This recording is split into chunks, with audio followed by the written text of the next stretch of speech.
the only news trending on different social media platforms, different offline networks, on different TV channels, and almost everywhere about the clash of Taliban and Afghanistan government.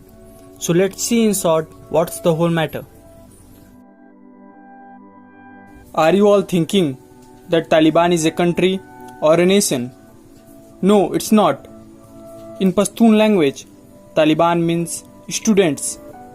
In 1996, the leader Mullah Omar with 50 students formed the group Taliban. But with time to time, some refugees that returned to Afghanistan from Pakistan became the part of Taliban and that were strongly supported by Pakistan and Saudi Arab. Without deteriorating the whole past, I have only focused on the origin of the current situation that Afghanistan is facing. So let's see. I would like to take you back to the days of 1996, when in September 1996, Taliban captured Kabul and established the Islamic Emirates of Afghanistan and made many areas peaceful. At that time, the Taliban banned cultures like cinema, TV, music, VCR, photography, keeping clean safe, education for girls aged above 10 and many other cultures. Keeping beard was made compulsory for the men's and the women's body should be fully covered. Different signs were given to the different religions and the former president was also killed. Except Pakistan, Saudi Arab and the UAE, the whole world and their respective governments criticized what was happening in the Afghanistan and raised their voices. Pakistan, Saudi Arab and the UAE government recognized the Taliban as the legitimate government in Kabul. Taliban were continuing their rule in Afghanistan. In this flow, in 2001, the terrorist group Al-Qaeda conducted 9/11 attack on America. At that time, the Al-Qaeda's leader was Osama bin Laden, a Saudi Arab terrorist. The news channels and other media reports joined the name of Al-Qaeda with Taliban and said that Taliban has helped to shelter Osama bin Laden. Though Taliban has no role in 9/11 attack, but due to its relationship with Al-Qaeda, America targeted Taliban. America wanted to take revenge of 9/11 attack.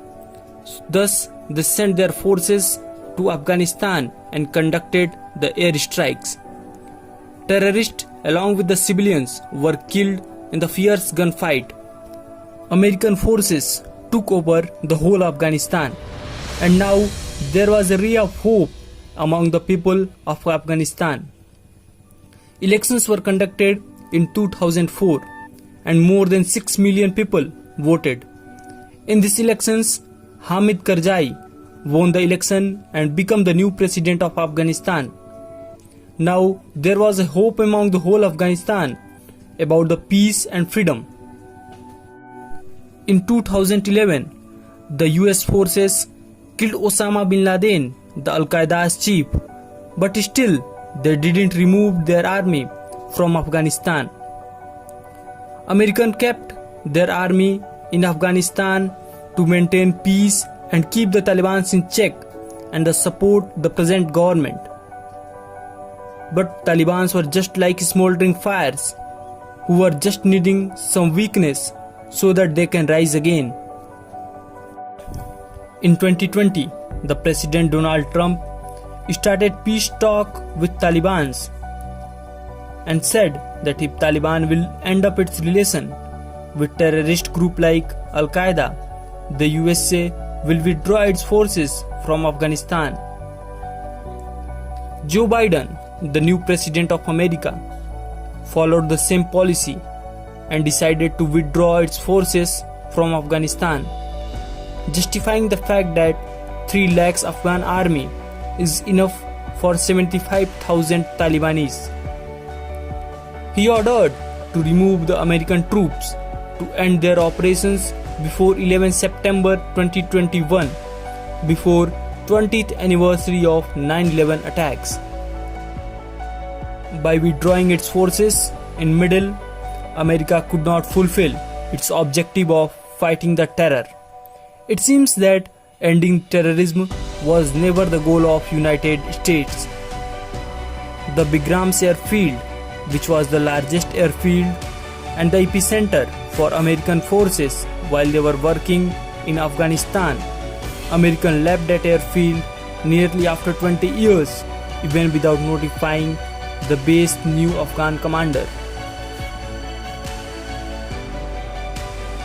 The withdrawal of American forces without notifying the Afghans gave a full opportunity to Taliban to rise again. The American president has said that 3 lakh Afghan soldiers were enough for 75,000 Talibanis, but on ground the condition was totally different. The Talibanis fought like they were more in number, and as a result, the president of Afghanistan left the country and the Talibanis took the charge of Afghanistan. This was all about the battle. Now let's see why it was so easy for the Talibanis to take the charge of Afghanistan. The UN Security Council, whose only work is to maintain the peace and security along the globe, failed to give any resistance to the Talibanis, and it seems that it is the organization only for the name.